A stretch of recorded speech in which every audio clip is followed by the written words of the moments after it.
All right, so in our next section, we're going to be talking a little bit more about working memory, and then we're also going to be moving into long-term memory. So working memory, as we talked about before, is an adaptation or a subcomponent of our short-term memory system.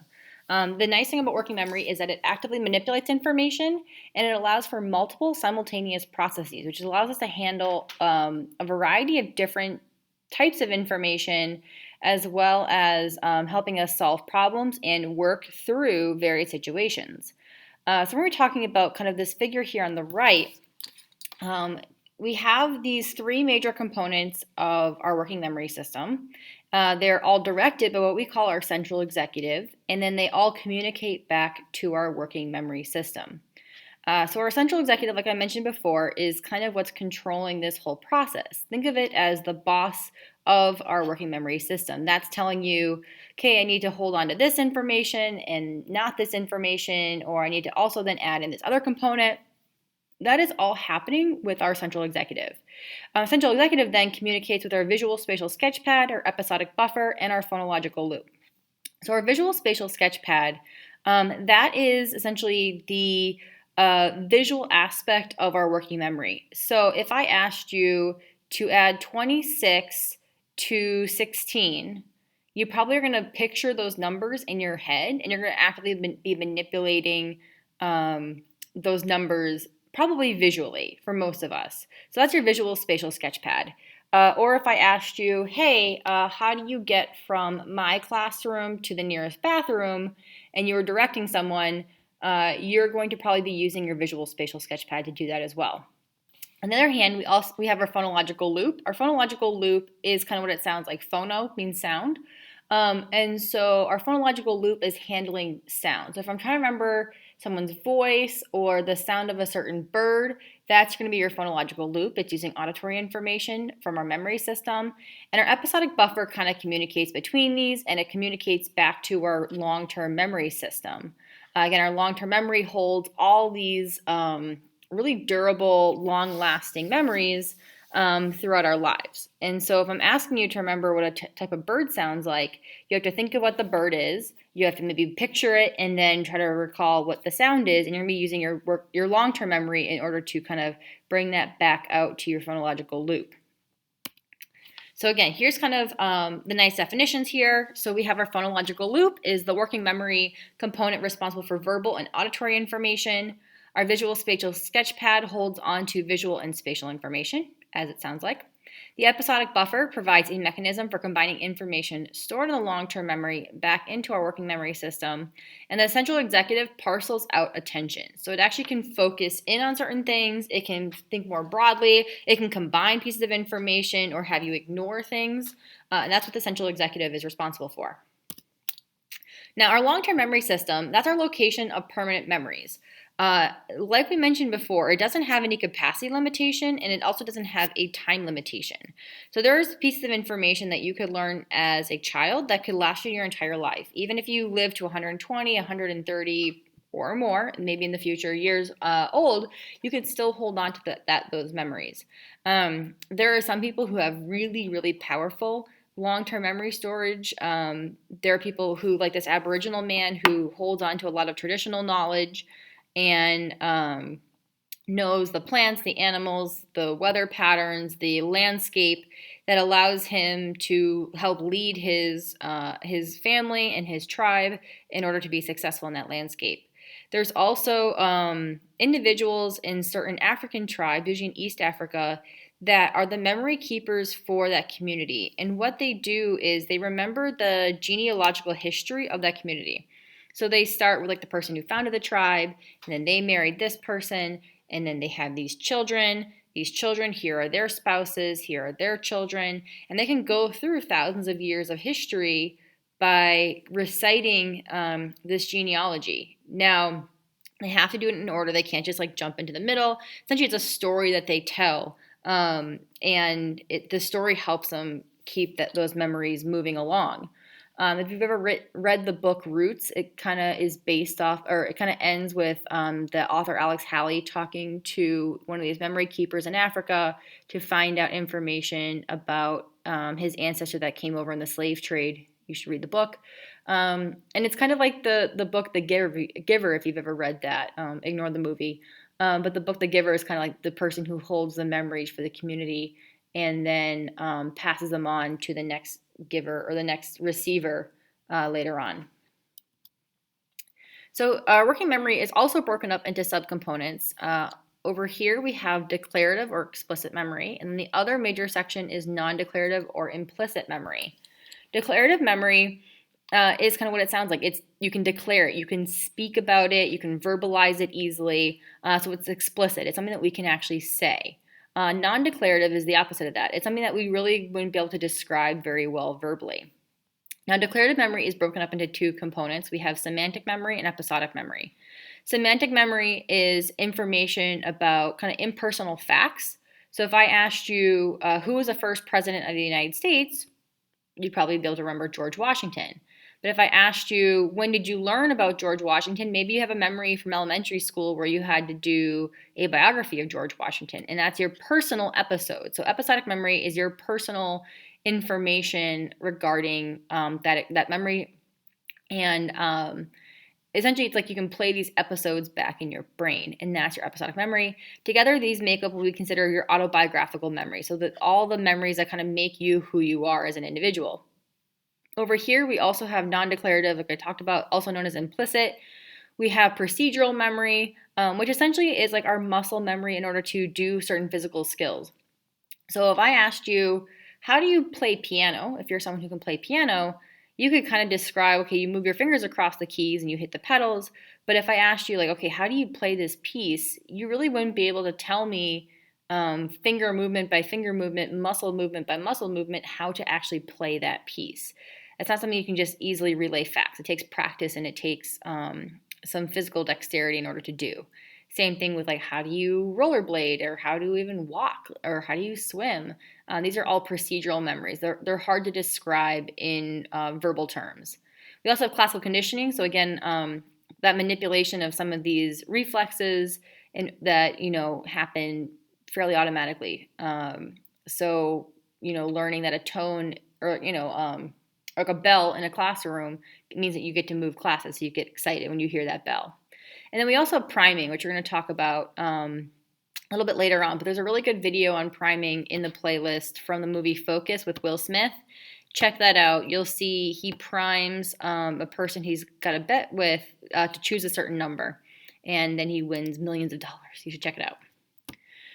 So long-term memory is a memory system that's used for the relatively permanent storage of meaningful information. So unlike our other memory systems, long-term memory seems to have few, if any, limitations in either capacity or duration.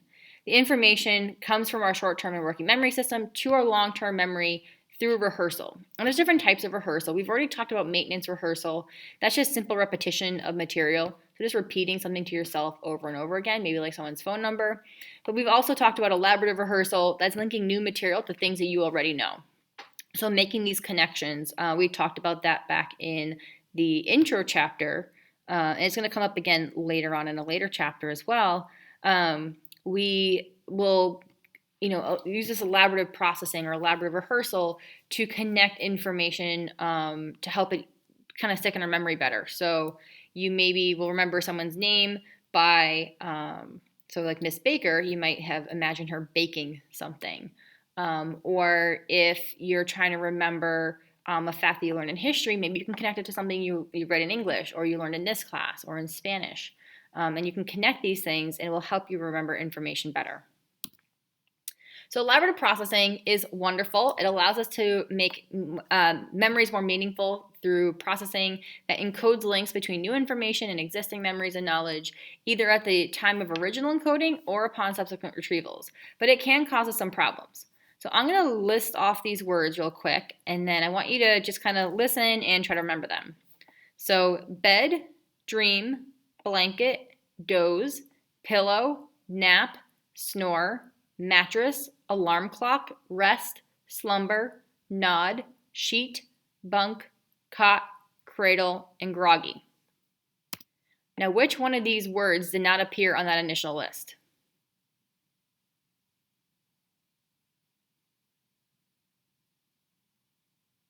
Did you figure it out? It's actually the word sleep. So if you go back here, sleep is not on this initial list. But because all the words have to do with sleeping, our brains will use elaborative processing and include that on the list, and we'll pick out something that's a little bit maybe stranger, like sheet or cot, that we didn't remember from the original list. Did I trick you? Good. All right. Also, when we talk about retrieval, we'd like to talk about eyewitness testimony. So oftentimes, because of elaborative processing, when we're reconstructing memories to retrieve them, to report them to a law enforcement officer, we can actually put in some flaws. So we've talked about change blindness. There's another example of change blindness in the playlist you should check out. But at the same time, we may misremember facts, or we will be filling in facts that weren't actually true. Like our brains are going to kind of go above and beyond and try to fill things in that didn't actually happen. This is partially responsible for what we call false memories. So when we have gaps in our memory, they can be filled in by logic, guessing, and new information. This may have happened to you as a child, where a family member told you a story and then you almost like embed that into your memory system. And then later on, you might find out that you weren't actually born when that happened, or you weren't there, but you have a memory for it because you've now created that memory for yourself. This can happen through leading questions, especially when you're talking about law enforcement. So memories can be influenced by the questions that are asked by law enforcement. So in one study, they showed subjects a video of a car accident where, say, like one car collided with the other car, and like they had like a little, T-bone fender bender. Participants were then asked, how fast was the car going when it hit the other car? Or how fast was the car going when it smashed the other car? Or how fast was it going when it impacted or collided or bumped into the other car?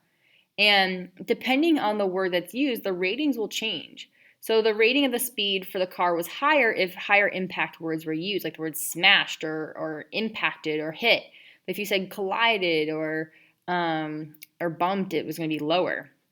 And so false memories are memories that can seem to be accurate, but they're not. There's actually a really interesting study. They did this with like 10-year-old children. So a couple years ago, you were 10, so you weren't that young. And what they did is that they had two groups of students, and they asked their parents for photographs of things that they had done as a child. So a picture of them or a picture of the family at the zoo, maybe at the beach, at Disney, whatever else. And so in some of these photos, so in half of the group, they wanted the pictures to include the child, and the other half were just pictures of the place that they went. So maybe the sign for the zoo or the sign for Disney, but the family wasn't actually in the photo. They also checked to make sure that none of these children had ever been on a hot air balloon ride. So initially what they did is they showed the children these photos from their family, and said, tell me about the time that you went to the zoo.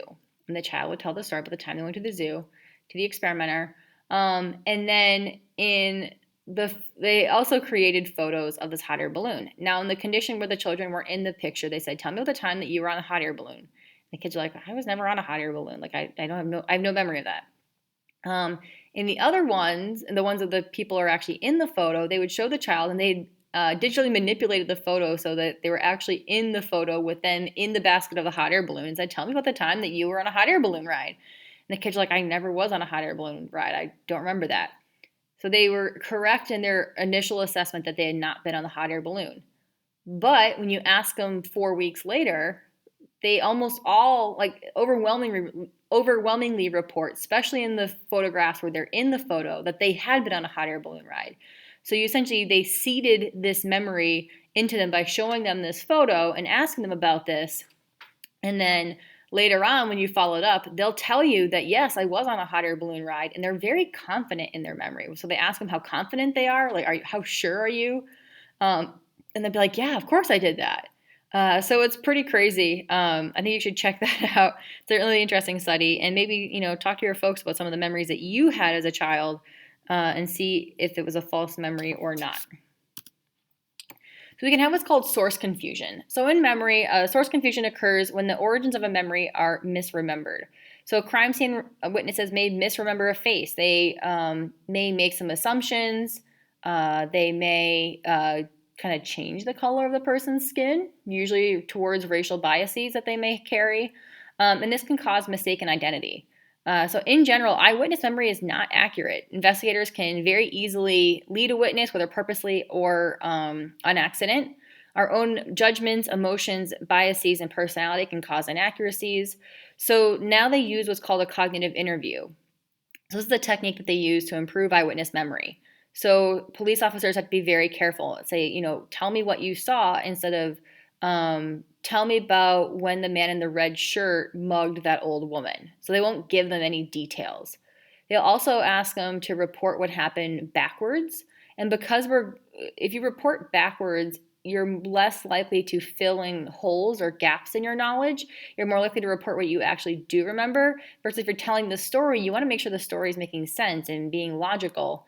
And by doing so, you end up filling in things, and you use elaborate processing, oftentimes to the detriment of your memory. And so this was a huge problem, especially back in the 80s and 90s. And especially if you're talking about children reporting memories, they're very easily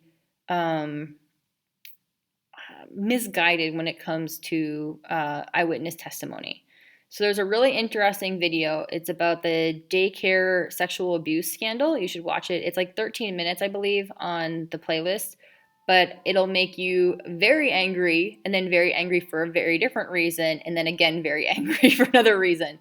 So if you're in the mood to be pissed off about something, but something that's really interesting, please check that out. I think you're going to find that quite fascinating on the playlist. So childhood amnesia. So what is your earliest memory? So think back for a second. Okay, so what age were you? So maybe you were 2, 3, or 4 years of age. And what type of memory was it? Was it painful, emotional, or very sensory? So if your first memory wasn't till, on average, it's about age 3, were you completely, isolated or blank before that happened? Probably not. You probably weren't kept in isolation, and only until age 3 were you then let out into the world to make memories. What's going on is that we're going through what's essentially a file format change. We're going from sensory memory to language-based memory. So again, children say their first word around 12 months of age. They go through the word explosion and begin using sentences between 18 months and 3 years of age. And so when all that's going on, we go through this file format change, and it causes our memory system to not be able to read the earlier memories. It's kind of like going from a Mac to a PC with a certain file type. Like you can open on a Mac, but you can't open on a PC. And now that you only have a PC, you can't access that file otherwise. So typically we have these early memories are something that's very durable, but then also they're usually more sensory based. So they're painful, emotional, or very sensory. So something that you see or you feel or you smell for the first time. Now, how long-term memory is organized is up for debate. There's different types of theories. This one on here is called the spreading activation theory. And so if I say the word red, when I say the word red, things that are similar to the word red get activated in our memory. So essentially, the electrical current kind of spreads and blends into other memories. So red is linked to orange, and then on a lesser extent, yellow, and a lesser extent, green. Or fire, house, fire engine, apples, cherries, pears. And so essentially when you activate the one memory, other things around it get activated. There's a bunch of other theories, but I think this one makes the most sense biologically, as well as just kind of how you can visualize it. I also want you to check out the schemas video. So we talked about schemas back in chapter 3, and we talked about Piaget. But schemas, and we're talking about these again more in chapter 8. But schemas are these patterns or scripts or concepts that we use to organize information. And so think about if you're taking a class, and this works, at least in my memory or my brain, for math classes. So if I walk into a math class and the teacher starts just jumping into some new concept, for me it's really hard to begin to kind of piece together how these systems work. But if they link it to something else, like something we learned previously, and say, okay, this is the next step, and here's why we're doing it, and kind of giving some logic behind it, it's a lot easier for you to understand and remember that stuff. So go ahead and watch this video. It's like a little experiment for your brain. They're going to run through a scenario and they're going to ask you to remember as many facts as you possibly can about that. So stop, try to repeat as many as you can, and then afterwards they're going to tell you what the underlying theme of that script was, and then it'll make way more sense. So go ahead and check that out. Just FYI, the guy in the video has a very strong Scottish accent. The guy with the glasses. So the first guy, he's like a British accent, and the other guy's got a Scottish accent. Just FYI, it's a little funny at first, but do your best to get through it. We also have different types of memories. We mentioned this before. So we have implicit and explicit memories. Implicit memories are memories that a person does not know exists, and the memory is retrieved unconsciously. So conditioning we've talked about before. Procedural memories are these conditioned responses and learned skills, such as riding a bike. And then priming is exposure to a stimulus that influences a response to a later stimulus. It can be a technique that is used to train a person's memory both in positive and negative ways. So check out the video from Focus on the playlist, and I think you'll understand it better. We also have explicit memory. That's a memory that a person is aware of having, and the memory is consciously retrieved. So we have recall, recognition, and tests. And we're talking about these in a little bit. But declarative memory is that part of the long-term memory containing this specific factual information. So we have semantic memory that's part of this, that records impersonal knowledge of the world, basic math facts, skills, and vocabulary. We also have our episodic memory. This records our personal experiences that are linked to specific times and places. So your last birthday, what you did yesterday, what you ate for breakfast, those are all episodic memories. So for an example of a declarative memory, so semantic could be the facts that you know about black labs. They're friendly dogs, they have big tongues and very crazy tails. They like to swim. They're very sweet and they like to play fetch. Episodic memory could be the day that you brought home your black lab puppy. And together that creates your autobiographical memory and your knowledge and experience with black labs. All right, also when we're talking about long-term memory, we have to talk about where these things are stored. So overall, our cerebral cortex does play a general role in memory functioning, and our prefrontal cortex as well. But our hippocampus is where the consolidation process happens. And then our cerebellum is where the procedural memory lies. So if you go back to chapter 2, remember cerebellum has to do with muscle and posture and balance and things like that. So athletes have larger cerebellums because they have a lot more of this muscle memory to hold on to. But our hippocampus is kind of the storage house and consolidation process that works for autobiographical memory, both declarative and explicit, or declarative and non-declarative, or implicit and explicit. So here's our hippocampus. If you remember, it's like the C-shaped organ that kind of sits around the thalamus, and it looks like a seahorse, hence the name hippocampus, which means seahorse. All right, we're going to stop here, and next we're going to be talking about some interesting things that happen with memory.